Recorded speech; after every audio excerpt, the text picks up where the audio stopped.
HighBridge, a division of recorded books, presents The Wish Child, a novel, by Catherine Chidgey. Read by Simon Vance.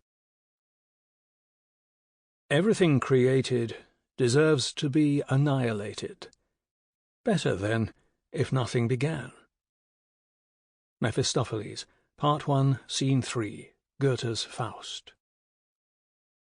Puzzles.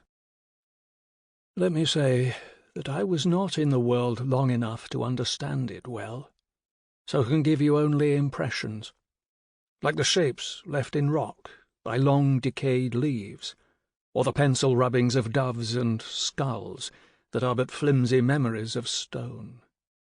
Just these little smudges, these traces of light and shadow, these breaths in and out. They feel like mine. 1995. Near Nuremberg. Sieglinde is shuffling and turning the pieces of paper, releasing the scent of old typewriter ribbons and pencil sharpenings, rubber stamps and vinyl chairs, ink pads, carbon paper. There are shelves of destroyed documents, rooms of them ripped apart in the last frantic days of the GDR and crammed into sacks. Some are simple to reconstruct, torn only in 2 or 4, and you can read whole sentences, even paragraphs, but others are in pieces no bigger than postage stamps and bear mere fragments of words. There is no telling what will emerge from the sacks, no way of predicting whose life she will pull out in tatters. One day it's a university student who told a joke about Hanukkah. The next it's a housewife whose parcels, sent from friends in the West, betrayed clear capitalist leanings, aluminium foil, instant pudding. There's a train driver who refused to let a camera be pointed from his apartment toward his neighbours, and so was monitored for years himself. A mother who let her son grow his hair long and wear jeans to school. A teenager who covered her bedroom walls with pictures of Michael Jackson. The intercepted letters are the easiest to put back together, the phrases well worn, expected. I miss you. I love you. I wish I could see you. Sieglinde spends a week reconstructing a drawing of someone's apartment. It's a detailed floor plan, viewed as if from above, as if the roof has been cut away to let you see into every room at once. It shows all the furniture down to the last footstool, and all the electrical fittings, and the measurements of every wall. There is even a newspaper on a coffee table and a cat asleep on an armchair. Everything is there but the people. She finds photographs in the sacks, too, Polaroids of rumpled sheets, books in a bookcase, dishes left to soak in a kitchen sink, a record of the ordinary, so that after a search it could all be put back in the right place and nobody would notice a thing. Sometimes she pauses over these small domestic scenes, tracing with a finger the crinkles in lace curtains tied into bunches, the eddy of an unmade bed. She has developed her own system, as all the puzzlers have. She lifts the scraps from the bags as gently as possible to preserve the original strata, sorting them according to size, paper colour, texture, weight, as well as typeface or handwriting, before fitting ragged edge to restore the destroyed file. It can take days to complete a single page, and always there are pieces she cannot home, holes she cannot fill. 16,000 sacks, 600 million scraps of paper. It will take centuries to finish. But she trains herself to focus only on the snippets in front of her, to find the patterns, the matches. She knows she is running out of time. Soon she will retire, and she will return to her old life in Berlin, give notice to the student who is subletting her apartment. She pushes herself to work as quickly as possible, restoring the stories of ordinary people, watching the puzzles decipher themselves beneath her hands, and always, in the back of her mind, the puzzle that has never left her. Erich Kroning. She searches for him in every file, her heart turning over when she thinks she sees his name, though it is never the right Erich. Never her Erich. Of course not. I'm not telling that sort of story. I can't put everything back together. But I'm getting ahead of myself. Strength through joy. I don't know whether the little bones rinsed by the sea, will tangle together, or whether, wrapped in clouds, they will reach for music and... I know that, without fragrance, like fingers stiff in the joints, offer no magic for which the living call in sleep. July 1939, near Leipzig. The Krönings rose earlier than usual, though everything was already in order. The pathways were swept, flowers cut and arranged, windows polished until the glass all but disappeared. In the fields the wheat grew straight and golden, and in the orchard the bees were waking in their hives. The living-room curtains shifted a little of their own accord.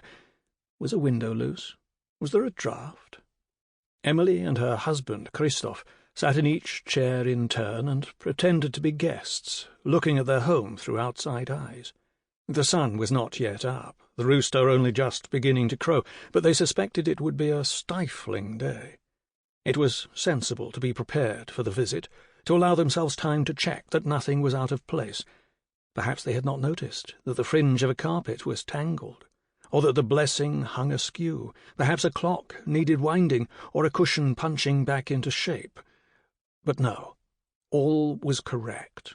Flowers in the vases, wheat in the fields, bees in the hives, and Mein Kampf on the shelf. When they were satisfied with the house, the Krönings began to prepare themselves. Emily sat at her mirror and parted and braided her pale blonde hair, pinning it into place so it would not move. She could feel her scalp and the fine skin at her temples pulling, but the sensation was quite bearable. She was proud of her hair. It hung to the small of her back when she brushed it out, and the strands of her braids were as thick as thumbs.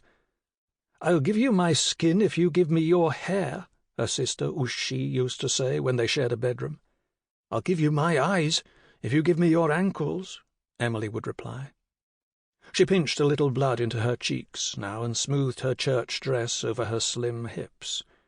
You really could not tell she was a mother. "Thank you for coming," she said to her reflection. "Thank you for considering our case." You, the turtle dove called from the forest. You.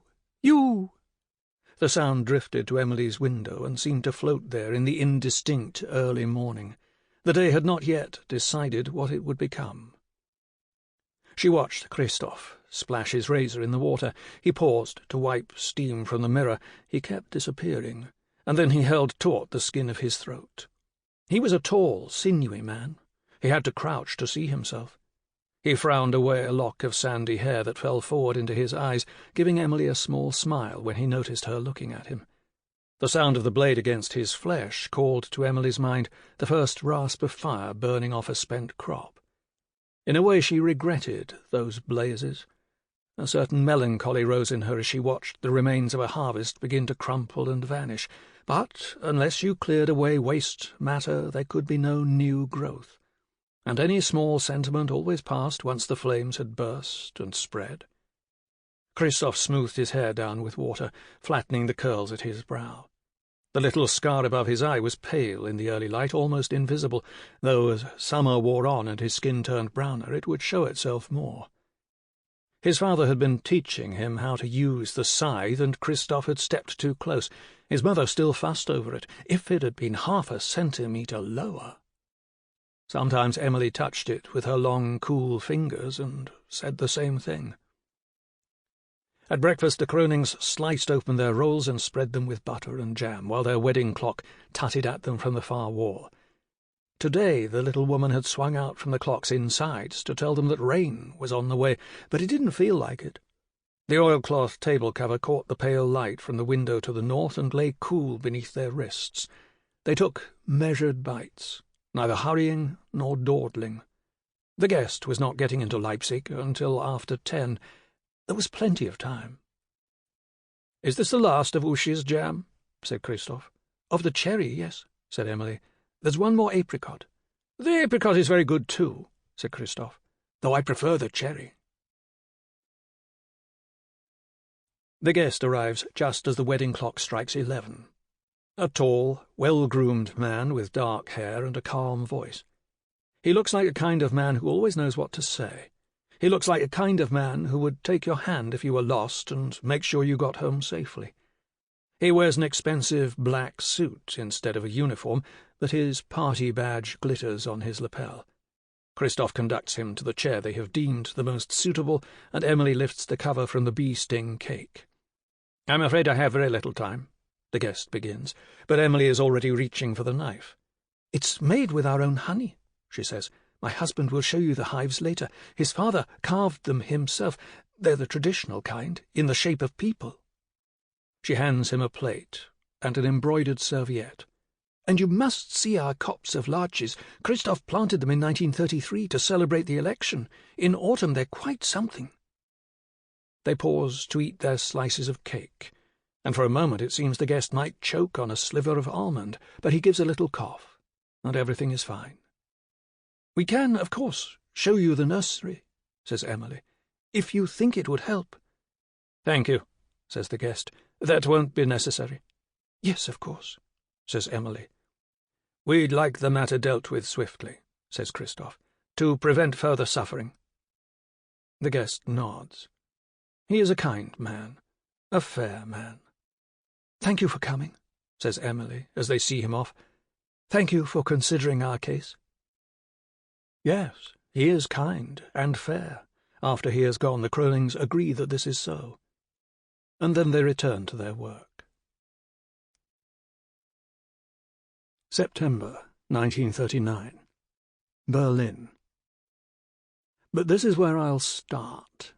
Some weeks later, when the absurd man with the absurd moustache calls off the peace rally so he can send his troops into Poland.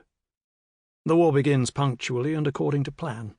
Sieglinde Heilmann, 6 years of age, sits with her parents and brothers and listens as the voice from the radio crackles through their Berlin apartment, a fire taking hold of its fuel.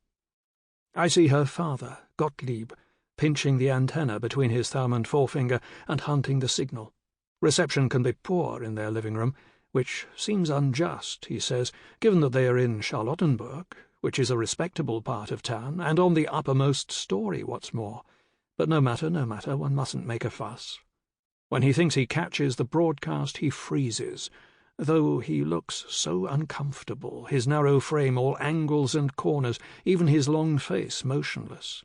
Sieglinde's mother, Brigitte, points to the right, but he moves too far over and loses the signal again.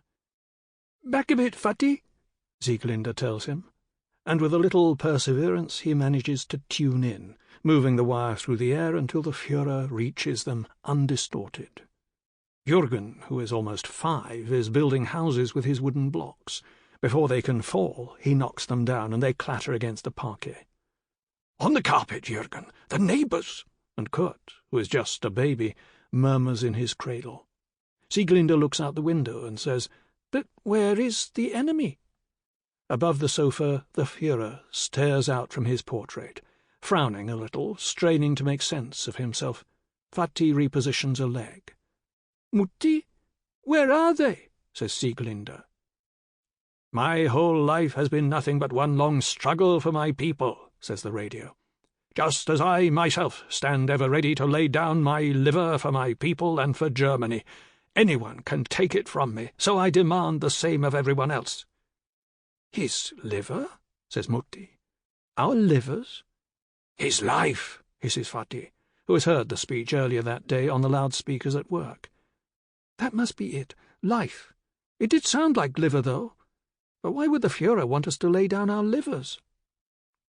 Jürgen builds and destroys another house, and another, and Sieglinde comes away from the window and settles back on the sofa with Mutti, and the baby sighs and sleeps, and Fatty stands motionless, thin hands raised like a holy man, fingers alive with blessings, and I watch them, these ordinary people, the Führer's face above them, and his voice off to one side, quite the ventriloquist, and if I could have spoken, I suspect they would have heard only static, rain, tumbling blocks, the sound of blank air.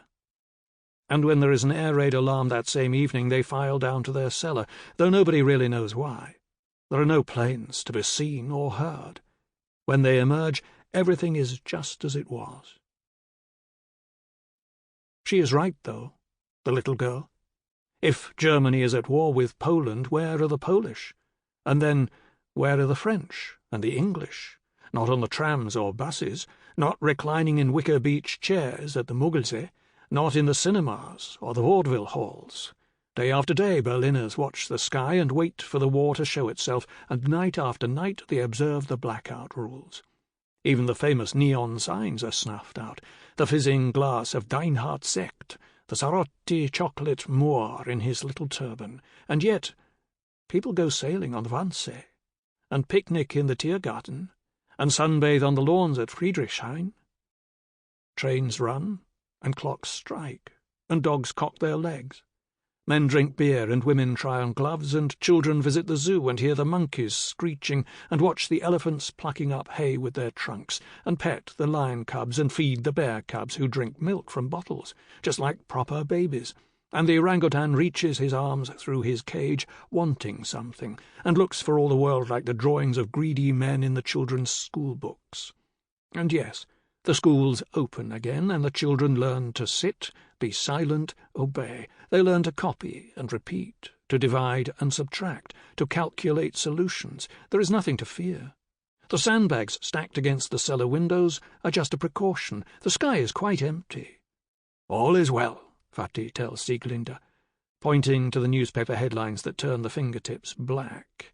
Every day a plague of good news. You see, we are happy and secure.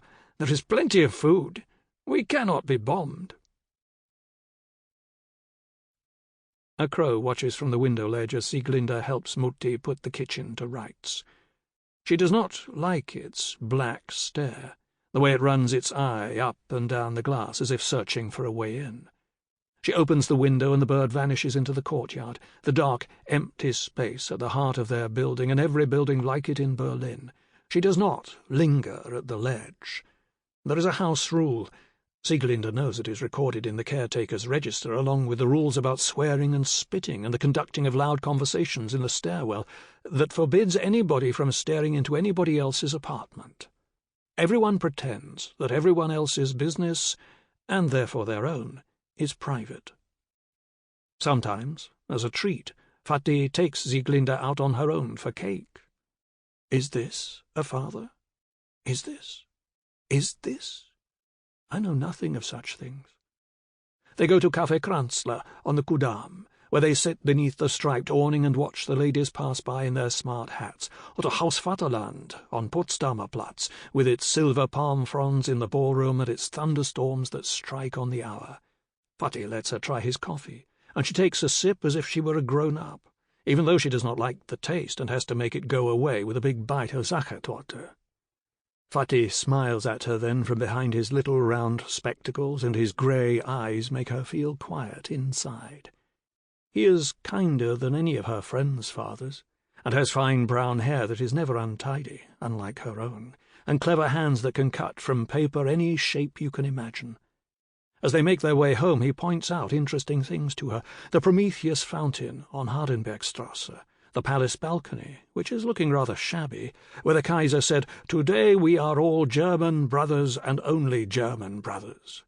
When they come to their building in Kantstrasse, he holds the street door open for her like a gentleman, and then he takes her arm and leads her back into their courtyard, and no matter how fine the day, it is always a cave, a well, a place of shadows too deep for the sun, where in winter the snow does not melt. Her good shoes click against the chill flagstones, and banks of unlit windows rise up around her. They pass the screens that hide the dustbins, and the rails where carpets are hung and beaten, and the sandpit with its falling castles. Last spring, Sieglinde planted marigolds in the marshy soil by the entrance to their wing, but they never took. The Heilmanns are lucky, says Fatih, to live up on the 4th floor, where there is plenty of air and light, and nobody above to disturb their quiet household. It is true that the marble stairs stop at the 1st floor, giving way to wood, and it is true that the building has no elevator, but the Heilmanns value their distance from the pushy street, from the stubbed-out cigarettes and the jangling bicycles and the news vendors who yell as you walk by. The spiky umbrellas and the little dogs underfoot, the boys selling badges you must be seen to wear, the amputees from the last war, with their pinned-up trouser legs and their empty sleeves. And the marching, says Mutti. One group or another is always trooping past, which rattles her nerves. The National Socialist League of German Switchboard Operators, the Reich Association of German Rabbit Breeders. There's nothing wrong with being proud of your job, says Vati, but he does agree they are fortunate to be living well above eye level. They must refrain from remarking on their good fortune to their neighbours, however.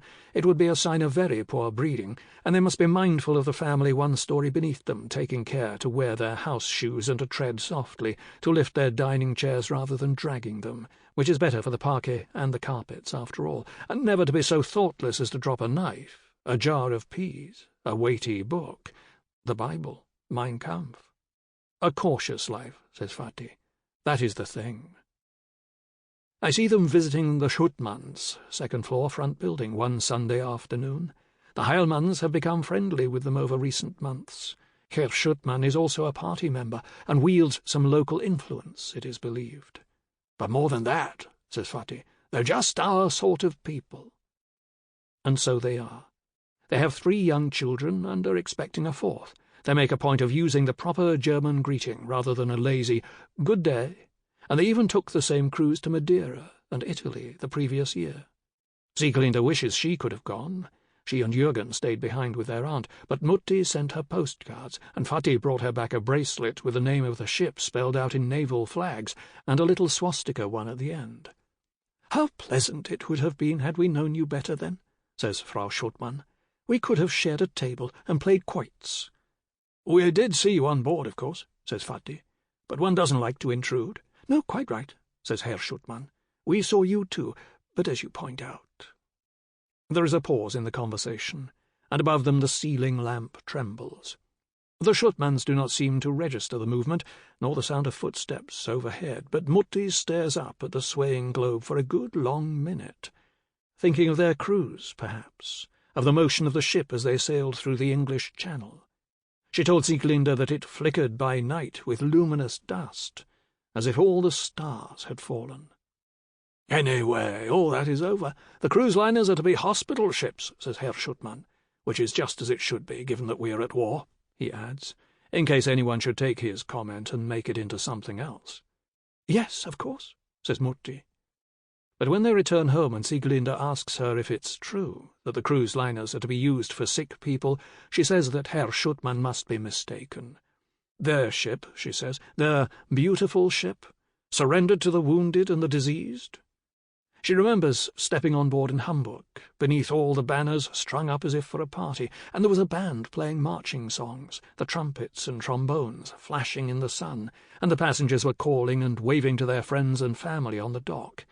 When they were about to set sail, they threw streamers that spiraled through the air, reaching all the way to the people left behind, and for a moment that was all that held the ship to the land, these flimsy strips of paper. A hospital ship? She had danced on its decks in her green silk as the lifeboats hung high above, and Fatty had held a handkerchief in his right hand so as not to spoil her dress. She had bathed in the swimming pool beneath the mural of Neptune in his chariot, and on the dining tables the starched serviettes sailed across the dinner plates, ships of cloth on a clean white sea, and she had eaten black swordfish with fried bananas when they stopped in Madeira, and it did not matter that after a bite or two she decided to wait for the evening meal back on board, which was rissoles with mashed potatoes. The fact remained that she had tried black swordfish in Madeira. Mutti had never been on an ocean liner before, and it took her some time to adjust to the motion. It was a strange feeling, the sense that the ground was not stable beneath her, that she needed to correct her gait in order to retain her footing when the waves were high. To begin with, she wondered whether she had made a mistake, whether she would ever adapt to this new way of moving, in which she had to take so much care not to harm herself. She did not mention it to Fatty. The cruise had been his idea, his surprise, but there were moments out on the deck, she tells Sieglinde, when she could see no land in any direction and knew that they were nowhere, that she feared where they were going and where they would end up. She remembers the gulls crying and crying, circling the ship. Some of the passengers fed them. throwing crusts of bread and morsels of cake, even scraps of meat, but Fatty said such creatures should not be encouraged, and feeding them upset the natural order of things. Before you knew it, they would take over, clawing food from the plates, from the very mouths of the passengers. And this was sensible advice, and he was a sensible man, and she trusted that soon they would see land. And she looked about her at the other couples, laughing and enjoying themselves, taking photographs of each other, smiling so they could remember that they were happy. And she watched them drinking coffee, and eating cake in the sun, and filling their mouths with great fresh gusts of air, and bathing in the pool beneath the Neptune mural, and applauding the fireworks that spun and burst and fell into the sea, and she thought, I can do that. I can be like that. Each morning began with a trumpet call and the flag ceremony, and then there were so many programmed activities that there was no time for idleness or uncertainty. She and Fatty rose early for calisthenics on the sports deck, and attended concerts and talks, and listened to a German author reading from her novel. He had never been able to stand the chosen sons of Israel. He hardly knew why. It must have lain in his blood. And at German folk music evenings they sang, Praise the Rhine, the proud river resting in the lap of vines. And they sang, There stands a man as steadfast as an oak. And they sang, Be always true and honest till you're in your cold grave. And when they disembarked at Naples, and the beggars thrust out their hands, they said to each other how lucky they were to live in Germany, where everyone was equal, and where everyone had a job and a home, and the right to a subsidized cruise to places where you could try black swordfish with fried bananas, even if you preferred proper German food. Mutti says she would have liked to dock in England, to see Buckingham Palace and to hear Big Ben telling a different time, to drink tea with a slice of lemon, and to marvel at the wax people who looked so real they might begin to speak. But England would not permit their ship entry, because then the English would see how well Germany treated her workers. They would hear the enthusiastic German songs and smell the rissoles, and see the Germans busy with their leisure on the large and sunny decks, and they would realize how poorly off they were to live in a country where people queued without question, and you could not buy proper bread. And if she's not mistaken, she says. No, she's not mistaken. Kurt was made at sea, their little sailor, their stowaway, conjured up in their narrow cabin with its fitted cupboards and its tiny wash-basin, its built-in sofa and its tethered beds, everything just so, everything in its proper place, not a centimetre squandered, and the porthole a blue sun above them. Every few weeks Sieglinde's class visited a factory to learn about all the clever and marvellous things Germany made. The children looked forward to these outings. No sooner had they returned from one than they were asking Fraulein Althaus about the next, but she never told them where it would be. "It's a surprise, children," she would say, smiling as she stood in front of the blackboard, the perfect alphabet suspended above her, too high to smudge. Perhaps they would visit a toy factory, the children said to one another, and they would see boxes of eyes and hands and hair, and stacks of unstuffed skins, and stringless yo-yos yet to whirl until they knotted and choked, and puzzles before they were cut apart, and unpainted soldiers missing their medals and their faces. Or maybe they would visit the factory where the special badges and buckles and daggers were made, all the glinting rewards they could earn one day when they were big enough, and they would be allowed to touch them and hold them, and maybe even try them on, and pretend they were older children, so long as they gave them back before they returned to school, because things went very badly indeed for liars and thieves. Or perhaps they would visit a stamp factory, where giant sheets of gum-backed paper waited to receive the image of the Führer repeated countless times over, and then a machine full of needles would punch all the holes in between the countless Führers so they could be torn off and stuck to letters. Some of the children thought this would not be a very interesting outing, to see all the Führers printed and punctured. But they did not say so, because everybody knew you did not say such things, not even when you were quite alone. Their own school was a factory of sorts, too. Every day they picked mulberry leaves for the silkworms that filled the classrooms, stripping the bushes bare to feed the white larvae stacked in their shallow trays beneath the windows. The creatures were ravenous, never satisfied, fattening overnight, it seemed, their chewing a rainstorm that accompanied each lesson. When the caterpillars began spinning their white cocoons, the children knew it would not be long before they were taken away and made into parachutes. The teachers told them how important it was to care for the silkworms, making sure that their trays were clean and that they had plenty to eat. This might... Sample complete. Ready to continue?